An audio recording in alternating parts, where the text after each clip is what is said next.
In this lesson, we'll introduce equations and graphs of conic sections, such as circle and ellipse. Conic sections, as the name suggests, are sections of double cone. If you imagine a double cone, as on the diagram, and if we cut this cone by a plane perpendicular to the axis of the cone, then the cross-section of these two surfaces is a circle. If this plane will be tilted a bit, we'll obtain something that is called an ellipse. And those are the two shapes that we're going to talk about in this particular video. However, we can obtain more curves as a result of a cross-section between a plane and the double cone. For example, on the second diagram, we have visible cross-section that is a parabola. Parabola will be obtained when we cut this double cone by a plane that is parallel to this side of the cone, the line that when rotated about the axis of rotation will create the double cone. So if a plane is parallel to this line, it will cut out from the cone a curve in the shape of parabola. And the last case, if we position a plane parallel to this vertical axis of rotation, then such a plane will cut out two shapes. These two shapes are the two parts of hyperbola. So those are the four main conic sections: a circle, an ellipse, a parabola, and a hyperbola. Let's focus on the first conic section, a circle. What is a circle? Well, a circle is defined as a set of all points in a plane that are equidistant from a fixed point. This fixed point will be called the center of the circle, and the fixed distance will be called the radius of the circle. When we define a shape as the set of all points that will satisfy a certain condition, we are talking about locus. So in the case of a circle, we can say that this is a locus of all equidistant points from a fixed point called a center. All points that are at the same distance from a chosen center, for example from this point, create a circle. Circles, aside of their obvious applications in real life, are considered as the most beautiful shapes, and they are used in many constructions. Here we can see Apollonian circles. They seem to be dancing between the inner and the outer circle. If that intrigues you in any way, please Google Apollonian circles and investigate their properties. Okay, that's great. So we have a formal definition of a circle. We know the properties of all points that belong to the circle. But can we express a circle in the form of equation? Actually, yes. We know how to write the formula for a distance. Let h and k represent the coordinates of the center. So let's say the center is here. And let's r represent the desired distance that we want. So let this endpoint be a point on the circle with coordinates x and y. How do we calculate distance between these two points? Well, we know this formula already. It comes from the right-angled triangle and Pythagorean equation. The distance r is a square root of the sum of squares of these two shorter sides of the right triangle. And the two shorter sides are really differences between the x-coordinates and the y-coordinates of the 2 points. So this distance is really x minus h, and then we square it, and that distance is y minus k, and we square it. So we have sum of the squares of the 2 shorter distances, and we need to take square root of it to follow the formula for the distance. So square root of the sum of squares of the 2 shorter distances represents the radius r. And now you can see if we square both sides, we end up with equivalent equation. Sum of squares of the 2 legs of the right triangle is equal to the square of the hypotenuse. And that's our equation of a circle. So we obtain an equation that captures the property of all points x, y that are at the distance r from the center hk.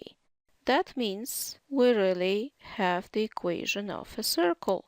So this is the commonly used equation of a circle, and from an equation like that, you can easily write the coordinates of the center, which are h and k, and the radius r, which means we can easily locate such a circle in a system of coordinates. So this is very useful formula. You may want to memorize this, but even better, it would be nice if you could develop it by yourself, just by referring to the properties of all points on the circle and the Pythagorean theorem. Well, let's apply what we learned about the circle. In the first example, we're asked to write the equation of a circle given its graph. And we have the graph here. Okay, we have 2 points. One is marked on the x-axis, the other on the y-axis. Since this is 3, it means 1 square represents 1 unit. That's -2. And looks like the center of the circle is exactly at this point with coordinates 3, -2. So center has coordinates 3, -2. And what's the radius? The radius is, let's count, 2, 4, 5. So radius is 5. Therefore, we are ready to write the equation of a circle.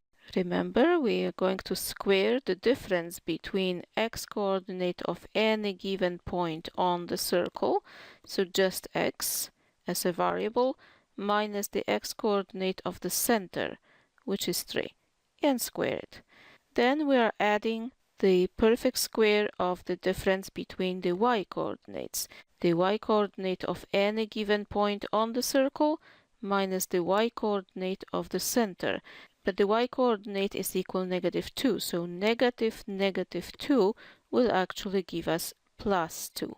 Okay, and that equals r squared. Since r is 5, that will be 25.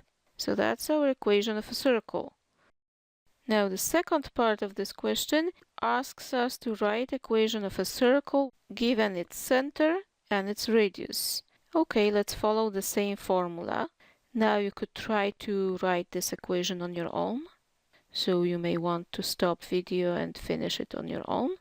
The equation looks like this. X minus 0, but -0 we don't really have to write, so it's just x squared, plus y minus -1, so it's actually +1 square, and equals r squared. So √2, when you square it, it becomes just 2. So that's our final equation of this particular circle. Let's see the second example. Find the center and the radius of each circle and then graph it. So the first circle is given. We have the equation of a circle here. What we need to do is read the center. Remember, in the formula we had x minus certain number, and here's x plus 2. So how to see it as x minus something? What's the something? Well, you probably know it already. That's -2. So as you see, we really take the number that is opposite to whatever you see in a bracket. Okay, the first coordinate of the center, therefore, it's -2. And what's the second coordinate? Oh, that's even easier. It is y minus the number that we're looking for, so it's 1. Take the opposite sign to whatever you see in a bracket. -2, +1. So that's the center. What's the radius? Radius, remember on this side, we had radius square. Maybe I will remind you the formula again. Formula for the circle. X minus h square plus y minus k square equals r square. So the r is really square root of this number. It's really 2 because 2 square is 4. Okay, since we know all the information that are needed to graph such a circle, well, let's plot it. -2, 1. That's our center. And radius 2. Since a circle is not so easy to draw by hand, to help ourselves, I would suggest that you go 2 steps in all 4 major directions. So to the right, to the left, from the center, up and down. Now you see all 4 points and you try to connect them as smoothly as you can. So that helps to draw the circle reasonably round. So place a center, go with the radius in all 4 directions, mark those points and then try to join them smoothly. The second example is a bit harder, just because this time we have equation of something. We don't even know at that moment if this is a circle or not. However, maybe we can try to force this equation to look like this. Okay, in order to do that, we need to recall completing the square procedure. So let's look at the first 2 terms that involve just x's, and we're trying to complete the square for these 2 terms. So if I take a perfect square of x, the same sign that I see by the middle term, plus, and half of the middle coefficient, half of the 6 will be 3. Since this perfect square is more than just these 2 terms, because remember when you square you have square of the first, which is here, we have double the product, which is 2 times 3 is 6x, but we also have plus 9. Since we didn't have this 9 in the first 2 terms, then we need to subtract the 9 to make sure that this expression represents exactly the same much as just x squared plus 6x, that these 2 purple expressions are equivalent. Now let's do the same for the y part. We're trying to complete the square just for these 2 terms. Don't worry about the 12 yet. So we're going plus, open a bracket, square it, and what do we have to have inside the bracket? Well, it must be y, it must be the same sign, and half of this coefficient by the y, so it's 2. However, the perfect square of binomial has 3 terms. Here we have only first 2 terms, so the third term is extra. It wasn't before. This third term is a perfect square of 2, which is 4, so we have to subtract the 4.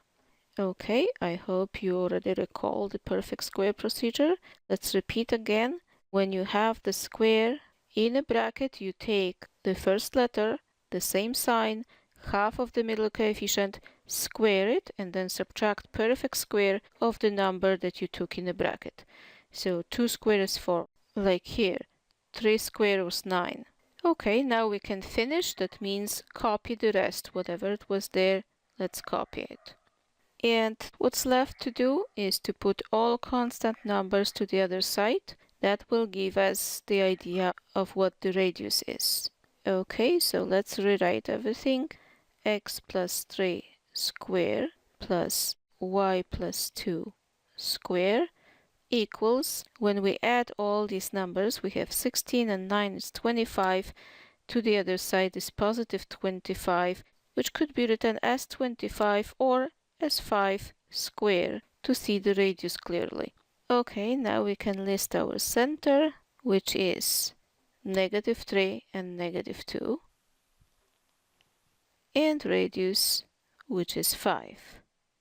And we are ready to graph. Let's locate -3, -2. It's here.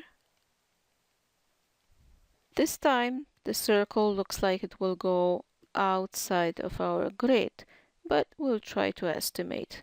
Radius is 5, so 5 steps to the right, 5 steps to the left. So it's 2, 3, 4, 5, somewhere here. 5 steps up and 5 steps down. Oh, somewhere there. Okay, and now let's try to join all those 4 extreme points, approximately like this. And here's our graph. The other shape, the other conic that we are going to discuss in this lesson is an ellipse.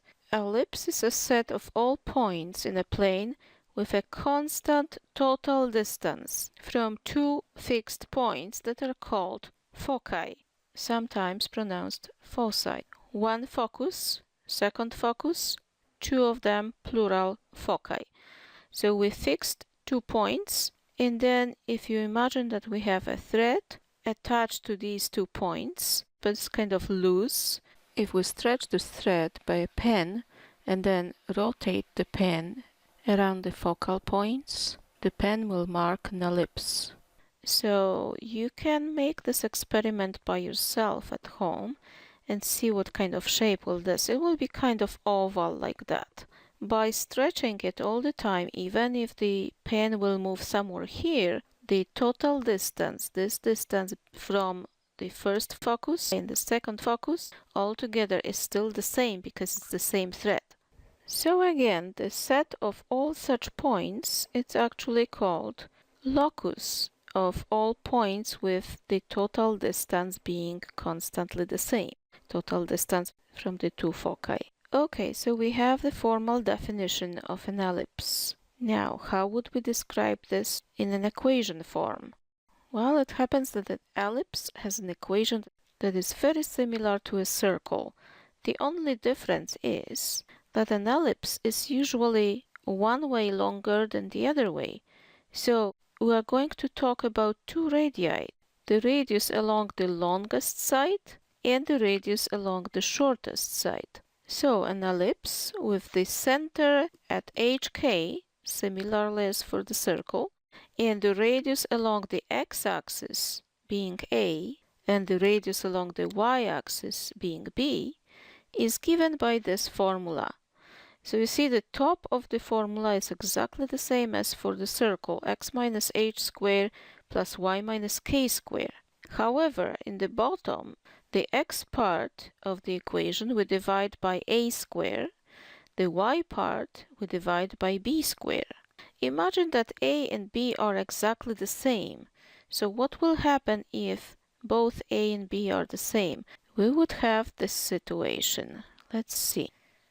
A squared, let's say b is exactly the same. Then what could we do? I would multiply by a squared. And then what will I get? Oh, that will be exactly, you probably see it already. What would it be? That would be exactly equation of a circle. Because if we have these two radii exactly the same, well, that becomes a circle. However, since a general ellipse has two different radii, we can't really keep the radius on this side. Therefore, this is kind of intuitively separated. The radius A is connected with X, the radius B is connected with Y. So here's the formula for an ellipse. And let's practice a bit. Similarly as before, first we're going to draw an ellipse that is given by this equation. Okay, let's read the main information. What's the center? The coordinates of the center, similarly as in the equation of a circle, are those numbers that you subtract from x and y. In this case, we don't subtract anything from x and y. Okay, therefore the center is 0, 0. Now, what's the radius along the x-axis? Let's call it r with subindex x. Okay, that's the number under the x part of the equation. That is squared. So what's squared? 2 is squared. This can be written as 2 squared. Okay, therefore radius along the x is 2. And what's the radius along the y? Again, we can rewrite 9 as 3 squared. So the b part, the radius along the y is 3. Okay, now we have every information that we need to graph this ellipse. Start with the center, which is 0, 0. Now along the x-axis we go 2 steps both ways, but along the y-axis we'll go 3 steps both ways. So that's -3, that's 3, -2, and 2. And then join all those 4 points as smoothly as you can. So that shape looks like this. Let's try to draw the next ellipse. This time, why don't you try on your own and then confirm with what I will do in a second. Let's read the information. Center is 1, -2. The radius along the x, it's a square root of 16, so it's 4. And the radius along the y, square root of 4, which is 2. Now let's plot this. 1, -2 looks like it's here. That's 1, that's -2. Radius along the x is 4, so let's go 4 steps along the x-axis both ways from the center, and 2 steps along the y-axis, again up and down from the center. Now let's connect all those 4 points as smoothly as we can. The ellipse looks somehow like this. Why do we study ellipses at all? Well, in our universe, many satellites, when rotate around the planet, actually follow the pathway of an ellipse rather than a circle. Ellipses, due to their strong support properties, are often used in building bridges, like this one. We can also find a lot of elliptic shapes in architecture, like this one or that one. I hope you will find this shape pleasing enough to study it further.